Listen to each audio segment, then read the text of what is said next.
제가 서울의 한 교회에서 교육전도사로 섬기던 때입니다. 그곳에선 교육자 전체 수련회가 1년에 2번 있었는데요. 그해 여름에는 서해 바다 쪽으로 우리 전체 교육자가 낚시를 가게 되었습니다. 서울 촌놈이 낚시를 처음 해보니까 적응할 것이 굉장히 많았습니다. 우선 배가 많이 흔들릴 수 있으니 멀미약을 준비하라 그렇게 얘기를 했고요. 또 장시간 햇빛에 노출될 수 있으니 선글라스와 토시와 모자 이것도 필요하다라고 얘기했습니다. 이 두 가지만 잘 준비하면 초보자도 낚시를 잘 할 수 있다. 그 얘기만 믿고 이제 바다로 나갔습니다. 근데 막상 낚시를 시작하려고 했는데 제일 어려운 관문이 저를 기다리고 있었습니다. 그것은 바로 산 지렁이를 낚시 바늘에 끼우는 일이었습니다. 어떻게 이 살아있는 생물을 잔인하게 고기밥으로 던져줄 수 있는가? 이런 선한 마음 때문이 아니라 이 손으로 잡는 것이 싫었기 때문에 망설여졌습니다. 근데 주위를 둘러보니까 여자 전도사님들도 척척 잘하고 있습니다. 그래서 망설이다가 먼저 지렁이에게 미안하다 이렇게 얘기하고 정성스럽게 바늘에 끼워서 이제 바다에 던졌습니다. 근데 얼마 안 돼서 신호가 온 거예요. 막 손도 바르르 떨리고 막 심장도 같이 떨렸습니다. 드디어 제 낚싯바늘에 백조기 한 마리가 탁 걸려서 올라왔습니다. 얼마나 신기하던지요. 초보자인 저에게 잡힌 것이 너무 억울했던지 그 물고기가 빽빽 소리내어서 울었습니다. 분하고 억울하다 빽빽 이렇게. 근데 옆에서 보니까 초보자가 이 백조기뿐만 아니라 다른 물고기도 잘 잡아서 올리니까 주위에서 부러움 반 질투 반으로 이렇게 얘기합니다. 곽 전도사, 낚시가 처음 아니지? 어디서 연습하고 왔어? 그런데요, 제 바로 옆에서 한 마리도 잡지 못한 목사님께서 저에게 한마디 하십니다.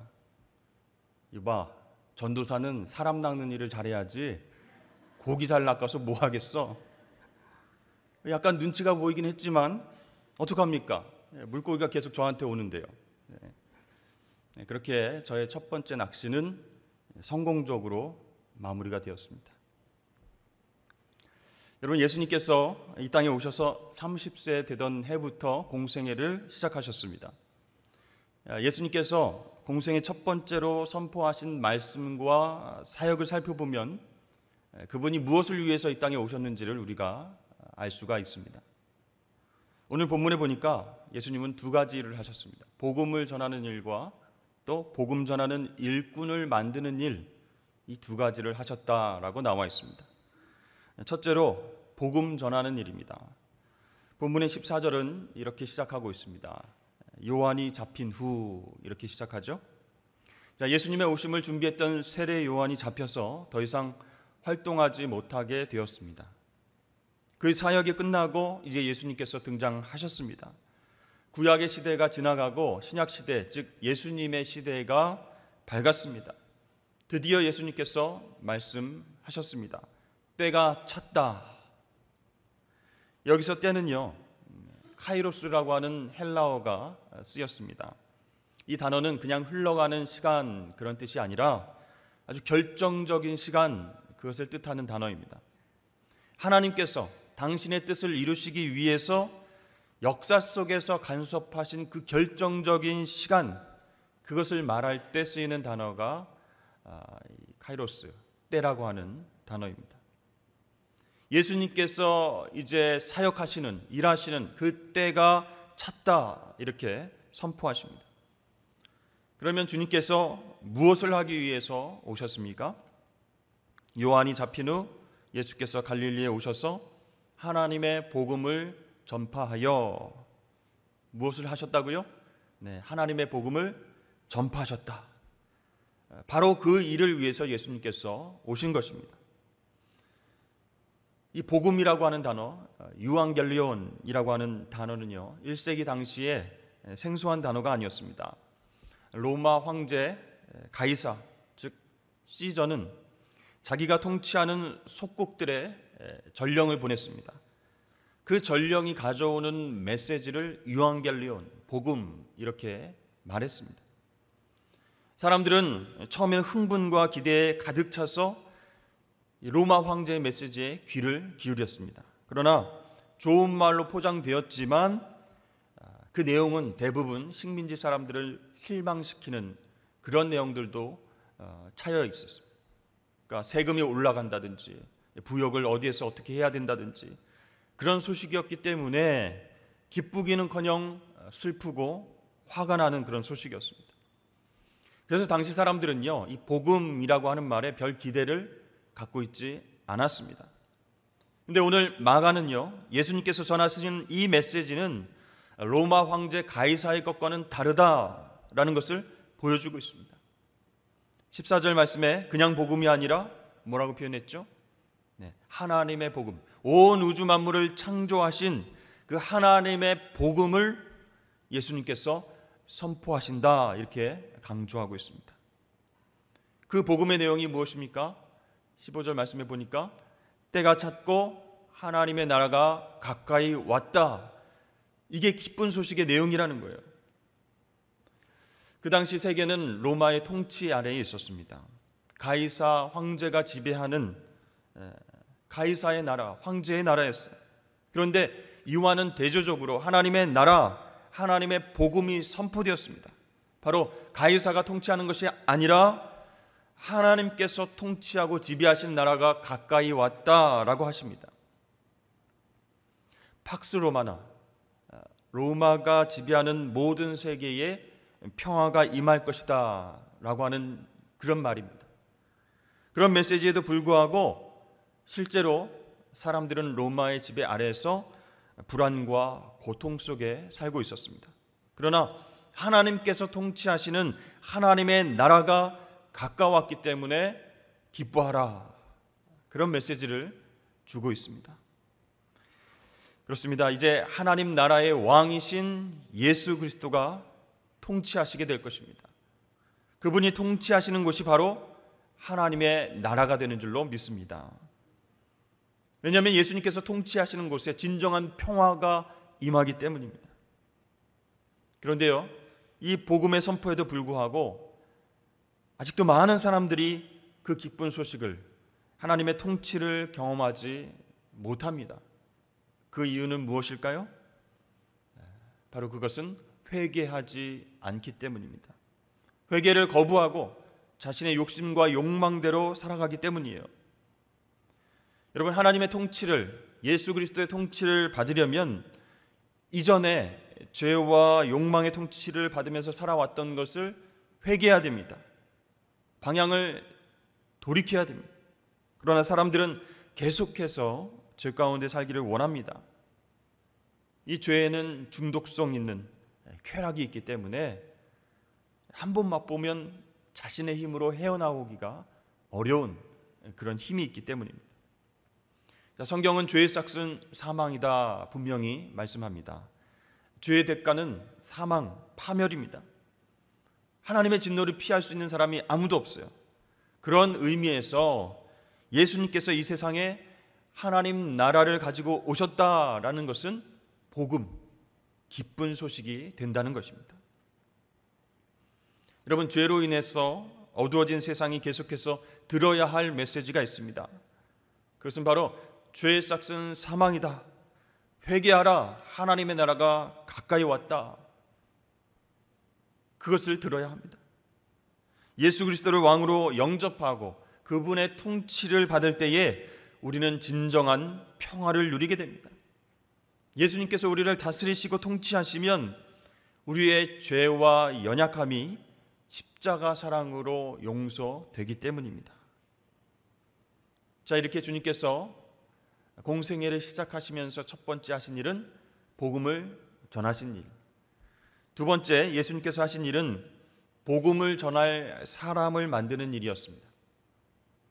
예수님께서는 복음 전하는 데에 만족하지 않으시고 복음을 계속 전할 수 있는 사람을 세우기를 원하셨어요. 그래야 이 복음이 오는 세대에 계속 전해질 수 있기 때문이었습니다. 주님 다시 오실 때까지 땅 끝까지 복음이 계속 전해져야 됩니다. 그래서 주님께서는 제자를 부르셨습니다. 갈릴리 해변으로 지나가시다가 시몬과 그의 형제 안드레가 바다에 그물 던지는 것을 보시니 그들은 어부라. 자, 마가복음만 보면요, 시몬과 안드레가 예수님을 처음 만나는 것처럼 그렇게 보입니다. 그러나 요한복음 1장을 보면 시몬과 안드레는 벌써 예수님을 만났습니다. 그러니까 이 두 명은 형제인데요, 안드레가 먼저 주님을 만났고 자기 형제인 베드로에게 예수님을 소개하고 싶어서 시몬 베드로를 데리고 예수님께로 나아갔죠. 그래서 예수님을 만났습니다. 그리고 나서 1년쯤 지났습니다. 이미 두 제자는 예수님을 알고 있었는데요, 그들의 삶에는 아직 어떠한 변화도 일어나지 않았습니다. 그들은 아직도 고기 잡는 생업을 하고 있었다는 것이죠. 그때 예수님께서는 고기를 잡는 그들 곁에 다가가셔서 이렇게 말씀하십니다. 나를 따라오라. 내가 너희로 사람을 낚는 어부가 되게 하리라. 우리는 이 말씀을 잘 알기 때문에 별 감흥 없이 이 말씀을 받아들입니다. 그러나 그 당시 안드레와 베드로는 이 말씀을 듣고 큰 충격을 받았습니다. 고기를 잡는 일, 그것도 중요하지만 그들은 그것보다 더 높은 차원의 부르심을 받고 있었기 때문이었습니다.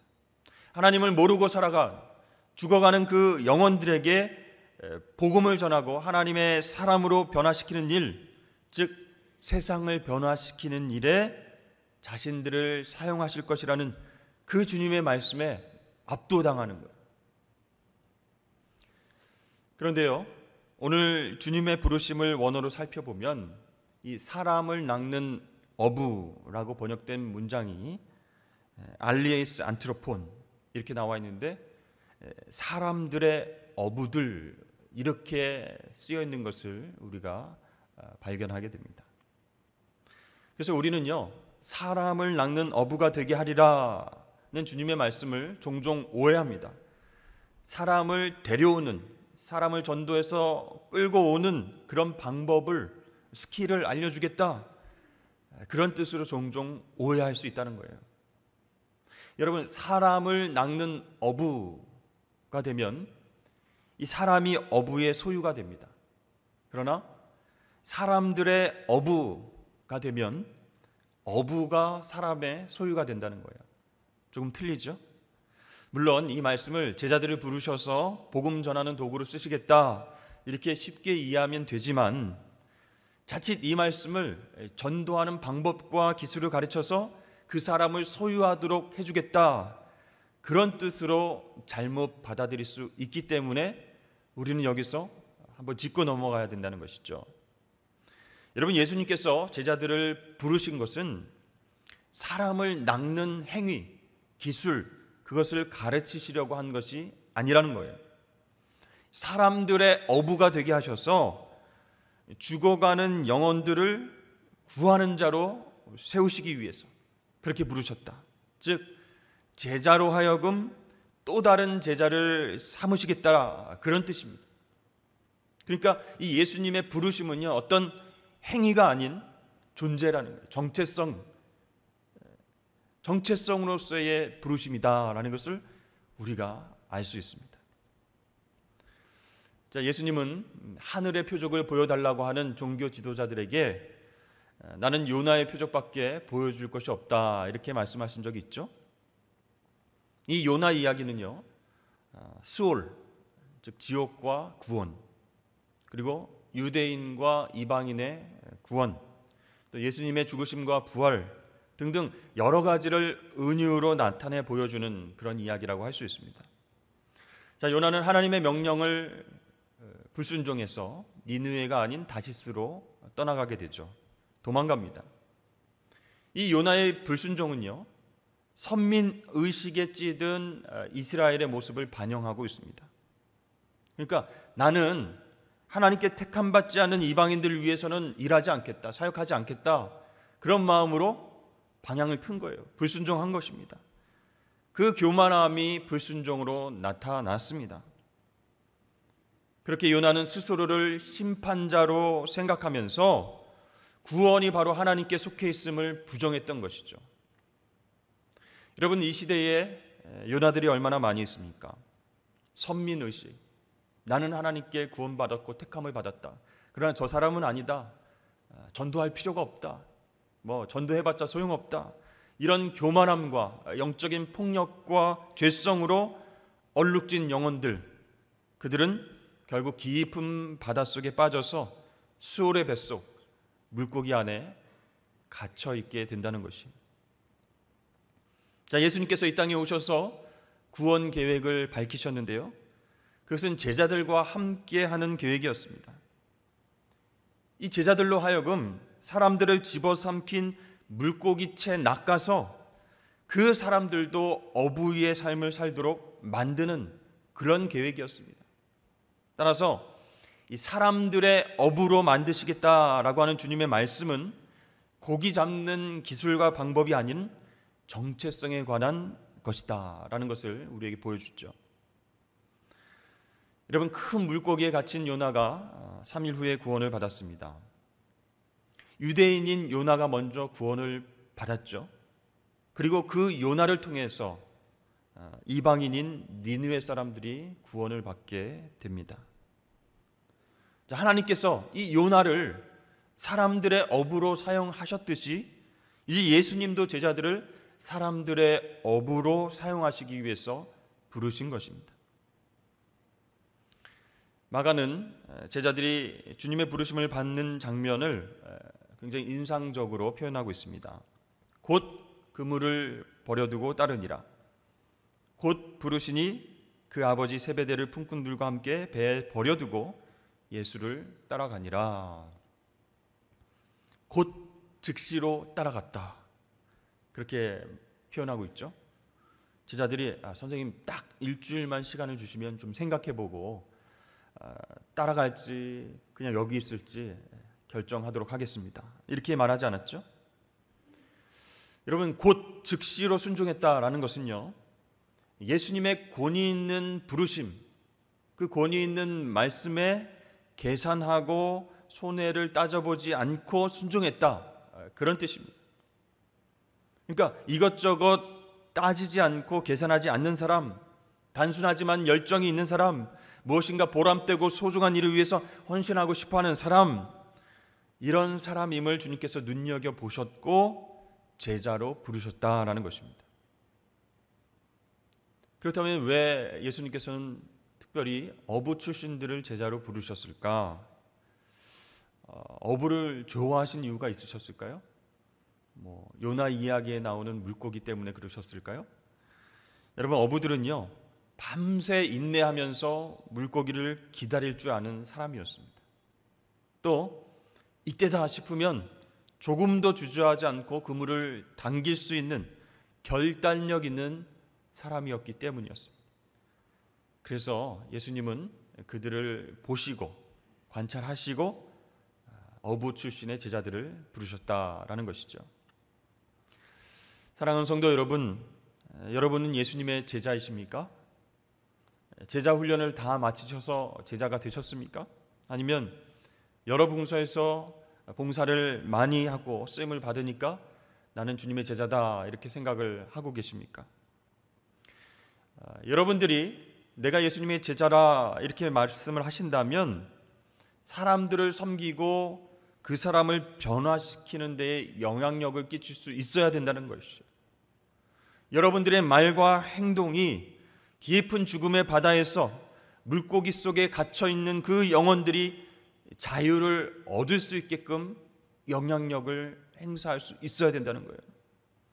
사람들의 어부로서 복음을 접한 사람들이 다른 사람들에게 또다시 복음을 전할 수 있도록 선한 영향력을 발휘해야 할 줄로 믿습니다. 예수님은요, 사역 초기부터 자신보다 더 위대한 세력을 내가 세상에 남겨두겠다, 그런 계획을 밝히셨습니다. 물론 예수님보다 더 위대한 사람은 이 세상에 없습니다. 그러나 요한복음 14장 12절 말씀을 보면 그런 계획이 분명히 있으셨어요. 내가 진실로 진실로 너에게 이르노니 나를 믿는 자는 내가 하는 일을 그도 할 것이요 또한 그보다 큰 일도 하리니 이는 내가 아버지께로 감이라. 여러분, 제가 여러분들은 예수님보다 더 큰 일을 하실 것입니다 라고 이야기를 했다면 벌써 저는 이단으로 몰렸을 텐데, 이 말씀은 예수님이 하셨다는 거예요. 이 세상 가운데 정말 많은 기적과 능력이 나타날지라도 죄인인 한 영혼이 복음 듣고 회개하여서 주님께로 돌아오는 것보다 더 큰 기적은 없다라는 것입니다. 그렇습니다. 우리가 예수님의 제자로서 한 영혼을 돌아오게 한다면 그것은 예수님보다 더 위대한 일을 하고 있는 줄로 믿으실 수 있기를 바랍니다. 그럼 예수님은요, 세상에 계실 동안 성령께서 예수님과 함께 계셨죠. 동행하시면서 한 장소와 한 사람에게 머물러서 역사를 하셨습니다. 예수님이 한 번에 두 곳, 세 곳, 10곳에 동시에 계시면서 복음을 전하지 않으셨죠. 그러나 지금은 어떻습니까? 전 세계에 흩어져 있는 그 제자들과 동행하시는 성령님은 공간과 시간에 제한되지 않으시고 구원의 역사를 행하고 계시는 거예요. 그러니까 제자인 우리가 예수님보다 더 큰 일을 할 수 있다라고 말씀하시는 겁니다. 그렇습니다. 이 복음 운동의 확산은 생각보다 복잡하지 않습니다. 사실 여러분, 역사적으로 볼 때 교회 지도자들이 아닌 이 평신도들에 의해서 복음의 확장이 이루어져 왔습니다. 이 평신도 한 사람 한 사람이 삶의 가장 깊숙한 곳으로 침투해 들어가서 이 사람들의 어부가 됨으로써 복음의 확장이 이루어지게 되었습니다. 또 내가 많은 증인 앞에서 내게 들은 바를 충성된 사람들에게 부탁하라. 그들이 또 다른 사람들을 가르칠 수 있으리라. 아멘. 디모데후서에서 사도 바울이 디모데에게 전하는 그런 말씀입니다. 이 한 구절에 네 종류의 사람이 나오죠. 사도 바울, 편지를 받는 디모데, 충성된 사람들, 그리고 그 사람들이 또 제자 훈련시킨 다른 사람들, 네 종류의 사람들이 나옵니다. 자, 예수님의 제자는 이렇게 복음의 증식을 위해서 사명을 감당하는 사람이라는 거예요. 이 복음의 증식은요, 목회자나 신학자나 선교자나 전도의 은사를 가진 그런 사람을 위한 것이 아니라 하나님의 모든 자녀를 위한 것인 줄로 믿습니다. 그래서 여러분, 제자로 우리가 살아갈 때에 이 복음을 전하는 일, 사람들의 어부가 되는 일은 큰 부담으로 느껴서는 안 된다는 거예요. 오늘 말씀을 통해서 예수님께서 하신 일이, 첫 번째는 복음을 전하시는 일, 두 번째는 복음 전하는 제자를 삼으셨던 일, 이 두 가지였음을 우리가 알게 됩니다. 저도 목회를 감당하면서 예수님이 하신 것처럼 이 두 가지 사역은 계속해서 할 것입니다. 복음을 할 수 있는 한 많은 사람들에게 전할 것입니다. 그리고 사람들의 어부, 예수님의 제자를 세워서 그들로 하여금 계속해서 복음이 다른 사람들에게 전해질 수 있도록 그렇게 할 것입니다. 사랑하는 성도 여러분, 우리는 모두 예수님의 제자로 부르심을 받았습니다. 여러분 믿으십니까? 그러므로 이런 확신이 있어야 됩니다. 저를 한번 따라 하시겠습니다. 하나님은 나를 사용하기를 원하십니다. 아멘. 하나님은 저 사람을 사용하길 원하십니다가 아니라 나를 사용하길 원하신다라는 거예요. 여러분, 스데반은 초대교회 집사로 부르심을 받았습니다. 말씀 증거하는 사역은 이 사도들에게 맡기고 구제와 봉사와 이렇게 집사로서의 사명을 감당할 사람을 뽑자, 이렇게 해가지고 초대교회에서 집사를 선출했죠. 그러니까 이 스데반은 말씀 사역자도 아니었고 전도위원장도 아니었고 책을 쓰지도 않았고 신학을 공부하지도 않았습니다. 그는 초대교회 집사로서 음식을 나누는 일을 감당했습니다. 도시락 배달 봉사자였어요. 그러나 이 스데반은 열정과 충성으로 주님을 섬겼고 많은 사람들 앞에서 성령 충만해서 복음을 전하다가 순교를 했습니다. 그런데요, 그 순교로 인해서 엄청난 일이 생겼습니다.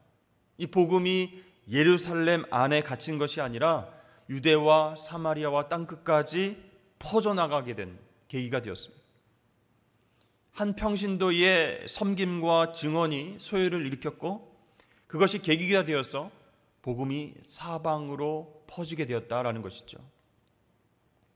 여러분, 제자가 제자를 낳는 이 복음의 증식에는요, 희생이 따릅니다. 이 제자도는 받는 것이 아니라 주는 것이기 때문입니다.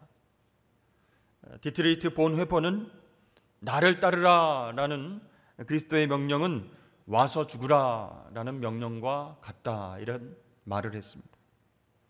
예수님께서는 그것을 친히 몸으로 보여주시고 그 의미를 알려주셨어요.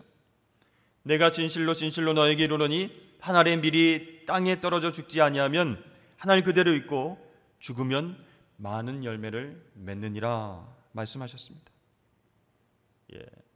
주님의 제자는 그래서 이렇게 말할 수 있어야 됩니다. 우리는 죽음으로써 삽니다. 우리는 줌으로써 얻습니다. 이렇게 말할 수 있는 사람이 바로 예수님의 제자이고 사람들의 어부가 될 수 있습니다. 우리 교회도 제자 훈련을 하고 있습니다. 그런데 제자 훈련 왜 합니까? 성경 지식을 얻기 위해서? 아닙니다. 어떤 자격을 얻고 동기들과 함께 교제하기 위해서? 아닙니다. 사람들의 어부, 복음 전하는 자로 훈련받아서 주님의 그 강력한 말씀으로 사람들의 마음을 부드럽게 녹이고 삶의 열매로 그들을 감동시켜서 다시 그들이 제자의 삶을 살 수 있도록 돕기 위해서 우리는 제자로 훈련을 받는 것입니다. 여러분, 초대교회의 성장을 우리가 사도행전을 통해서 보고 있죠. 복음의 증식을 통해서 이 초대교회가 폭발적으로 성장하고 큰 영향력을 끼치게 되었습니다. 기존 체계의 어떤 유지나 보수가 아니라 이 생명력 있는 복음의 증식을 통해서 살아있는 세포가 분열을 하듯이 그렇게 성장했다는 것입니다. 사랑하는 여러분, 우리 한 사람 한 사람이 예수님의 제자가 되어서 귀한 사명을 감당할 수 있기를 주의 이름으로 축복합니다. 복음을 전하면서 삶으로 감동시키면서 사람들의 그 어부가 되어서 땅끝까지 사명을 전하는 저와 여러분 되시길 주의 이름으로 축원합니다.